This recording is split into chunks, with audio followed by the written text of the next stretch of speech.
ان کو وہ بعد میں عہدہ صدارت کے اوپر لے آئے. یہ بات بھی بالکل سب کے سامنے واضح ہے کہ کس طریقے سے ان کو بھی جو ہے وہ نواز شریف نے نوازا. اور اسی طرح سے ایک اور جو سپریم کورٹ کے چیف جسٹس رہے ہیں ان کو نواز شریف نے جو ہے وہ اپنے کیونکہ وہ ان کے انتہائی قریب سمجھے جاتے تھے تو ان کو انہوں نے بعد میں صدارتی امیدوار بھی بنایا. اور ایک موقع کے اوپر جب وہ پھر یہ صدارتی الیکشن ہار گئے تو بعد میں وہ ان کو سندھ کا گورنر بھی جو ہے وہ انہوں نے بنا دیا. یعنی کم سے کم 6 ججز ایسے ہیں سپریم کورٹ کے کہ جن کو باقاعدہ طور پر نواز شریف نے جو ہے وہ نوازا, ان کو گفٹ دیے, ان کو طوائف, چاہے وہ سرکاری عہدوں کی شکل میں ہو یا کسی ادارے کا چیئرمین بنا کر یا چاہے جو ہے وہ سینٹ کے اندر لا کر. اس کے ساتھ ساتھ پھر ایک اور اہم ترین جس معاملے کی طرف انہوں نے ذکر کیا وہ انہوں نے یہ کہا کہ ہر جج اس کے بعد یہ سوچتا تو ڈیفینیٹلی ہوگا, اور اب بھی جج, آج کے جو جج ہیں وہ بھی یہ سوچتے ہوں گے اس وقت جو جج ہیں. اب جیسے دیکھیے کہ جسٹس قاضی فائز عیسیٰ کو انتہائی قریبی جج جو ہے وہ سمجھا جاتا ہے, وہ کھل کر اس بات کا جو ہے اظہار بھی کرتے ہیں, عمران خان کے خلاف ایک موقف بھی لیتے ہیں. انہوں نے حدیبیہ پیپر مل کے حوالے سے نواز شریف کے حق میں فیصلہ بھی دے رکھا ہے. پاناما کے اوپر بھی ان کے جو ریمارکس تھے اس کو لے کے نواز شریف نے جو ہے وہ ان کو استعمال کرنے کی کوشش کی. کسی اور کیس کے دوران انہوں نے پاناما کے حوالے سے کچھ ریمارکس دیے تھے جس میں سے نواز شریف نے کوئی فائدہ جو ہے وہ کشید کرنے کی کوشش کی. اسی طرح سے لاہور ہائی کورٹ میں اگر دیکھا جائے تو وہاں پر جسٹس علی باقر نجفی اور دیگر کئی جج ہیں جن کے اوپر ابھی اس حوالے سے الزامات لگتے ہیں. لیکن اگر ماضی کے اگر ان سارے اقدامات کو دیکھا جائے تو اس میں کچھ نہ کچھ صداقت بھی جو ہے وہ نظر آتی ہے. اور انہوں نے یہ کہا کہ جج اس وقت بھی یہ سوچتے ہوں گے کہ اگر ہم نواز شریف کے حق میں کوئی فیصلہ کریں گے تو بعد میں معاف کیجیے گا تو بعد میں جو ہے وہ یقیناً جو ہے وہ اس کا کوئی نہ کوئی فائدہ جو ہے وہ انہیں جو ہے وہ ملے گا. اچھا, اس کے بعد انہوں نے پھر ایک اور جو اہم ترین بات بتائی وہ انہوں نے جرنیلوں کے حوالے سے بتائی. انہوں نے یہ کہا کہ یہ صرف ججوں کو اس حوالے سے طوائف یا پیشکش نہیں کرتے رہے ماضی میں, بلکہ فوجی جرنیلوں کو, کور کمانڈروں کو بھی نواز شریف نے ماضی کے اندر جو ہے وہ انہیں BMW گاڑیاں جو ہیں وہ تحفے کے اندر پیش کی. یہ بھی انہوں نے ایک بہت بڑا انکشاف کیا. اور اس حوالے سے جب ہم نے مزید تھوڑی سی ریسرچ کی تو کچھ اہم ترین چیزیں جو ہیں ہمارے سامنے آئیں. ایک کتاب ہے, یہ شجاع نواز صاحب نے لکھی ہے اور یہ اس کا اردو ترجمہ ہے بے نیام تلواریں,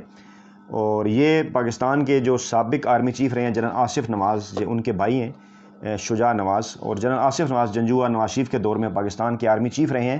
اس کتاب کے اندر انہوں نے اپنے بھائی یعنی آرمی چیف کے حوالے سے جو ہے وہ ذکر کیا ہے. بے نیام تلواریں یہ کتاب ہے, اور جس چیز کی طرف اعتزاز احسن نے اشارہ کیا وہ ریفرنس ہمیں اس کتاب کے اندر بالکل ملتا ہے. ذرا آپ سنیے غور سے کہ کیا جو ہے وہ شجاع نواز صاحب لکھتے ہیں. بڑی انٹرنیشنل ان کی کتاب جو ہے بڑی پاپولر اس کے اوپر یہ جو ہوئی. اس کتاب میں وہ لکھتے ہیں کہ ایک بار شریف خاندان کے سربراہ یعنی ان کے والد ابا جی, انورٹڈ کاماز میں ابا جی لکھا ہو, جو میاں شریف ان کو سب کہا کرتے تھے, ابا جی نے ایک نجی تقریب منعقد کی جس میں دونوں بھائیوں یعنی نواز شریف اور شہباز شریف کی طرف اشارہ کرتے ہوئے جنرل آصف نواز سے پنجابی میں کہا کہ یہ دونوں تمہارے چھوٹے بھائی ہیں, اگر یہ کچھ گڑبڑ کریں تو مجھے بتانا, میں انہیں ٹھیک کر دوں گا. ناشتہ کی میز پر جو کہ اس موقع کے لیے ترتیب دیا گیا تھا, جنرل آصف نواز زیادہ تر خاموش ہی رہے اور اس طرح دونوں میں ہم آہنگی یا بے تکلفی پیدا نہ ہو سکی. اور اسی دوران نواز شریف نے دوسرے جرنیلوں کو بھی خوش کرنا شروع کر دیا. یہ بھی پتہ چلا کہ لاہور کے کور کمانڈر کے بھائی کو انہوں نے ایک صنعتی فیکٹری لگانے کا اجازت نامہ دے دیا. اس کی وجہ سے کور کمانڈر صاحب کو خاصی جھاڑ پڑی, یعنی آرمی چیف جنرل آصف نواز نے ان کو جھاڑ بھی پلائی. اچھا, یہ اطلاع بھی ملی کہ وزیر اعظم نواز شریف نے کئی جرنیلوں یعنی کور کمانڈروں کو BMW گاڑیاں تحفے میں پیش کیں. ایک بار شہباز شریف آرمی چیف جنرل آصف نواز کے پاس آئے اور انہیں BMW گاڑی کی چابیاں پیش کرتے وقت کہنے لگے کہ یہ ابا جی نے آپ کو تحفہ بھیجا ہے. جنرل نواز نے شکریہ کے ساتھ یہ تحفہ قبول کرنے سے انکار کر دیا. اس کے ساتھ ہی آگے لکھا ہوا ہے کہ پھر ایک بار وزیر اعظم نواز شریف نے خود ایک BMW کی گاڑی کی چابی جنرل نواز کو پیش کی, جو آصف نواز نے یہ کہتے ہوئے واپس کر دی کہ شکریہ سر, میں اسی میں خوش ہوں جو میرے پاس ہے. اچھا, اسی حوالے سے جو مزید ہمیں تفصیلات ملی ہیں, اسی واقعے کو مزید تفصیلات میں جو ہے وہ جو بیان کیا وہ اس طرح ہے کہ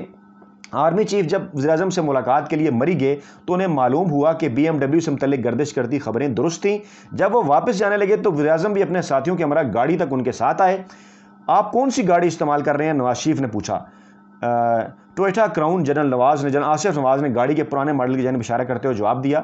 جس کے جواب میں نواز شریف نے کہا کہ یہ گاڑی آپ کے شایان شان نہیں. انہوں نے پنجابی میں یہ کہتے ہوئے ایک ساتھی کو اشارہ کیا جو دوڑتا ہوا گیا اور اسی لمحے کے انتظار میں کھڑی ایک نئی BMW سیڈان چلاتے ہوئے واپس آ گیا.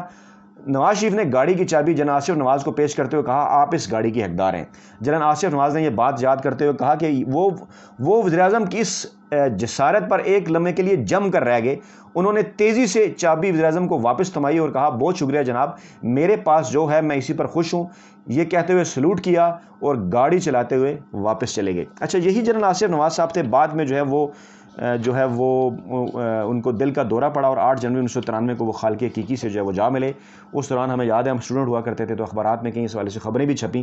اور ان کے اوپر جو ہے وہ بعض لوگوں نے جو ہے وہ اس حوالے سے الزامات بھی لگائے کہ شاید جو ہے وہ انہیں کوئی سلو پوائزن دیا گیا، بے شمار خبریں مسلم لیگ نواز کے حوالے سے بھی سامنے آئیں۔ تو ناظرین یہ اعتزاز حسن کا انکشاف تھا کہ نواز شریف فیملی اور شریف خاندان، اور اس کتاب نے بھی ہمیں یہ بتایا کہ یہ جب سازش کرنے کے اوپر آتے ہیں، یہ جب جرنیلوں یا ججوں سے تعلقات بنانے کے اوپر آتے ہیں تو پھر یہ بالکل کسی حد میں نہیں رہتے، تمام تر حدیں جو ہیں یہ کراس کر جاتے ہیں۔ اور اس وقت بھی جتنی بری طرح یہ کیسز کے اندر پھنسے ہوئے ہیں، خاص طور پہ بھی شہباز شریف بھی پھنس گئے ہیں اور نواز شریف تو خیر پہلے ہی پھنسے ہوئے ہیں، اس کے بعد ان کی عمران خان کے خلاف جو سازشیں ہیں وہ اپنے پورے عروج کے اوپر ہیں، اور اس کے اندر کچھ اب بیرونی عناصر بھی شامل ہو گئے ہیں۔ جیسا کہ آپ نے دیکھا ہوگا کہ عمران خان نے جب سے فوجی اڈے دینے سے انکار کیا ہے اور جب سے جو ہے وہ امریکی صدر کے علاوہ کسی اور امریکی قیادت سے بات کرنے سے انکار کیا ہے، اس وقت سے لے کے ملک کے اندر اور ملک سے باہر جو بھی عمران خان کے بغض میں مبتلا لوگ ہیں، جو بھی عمران خان کے دشمن ہیں،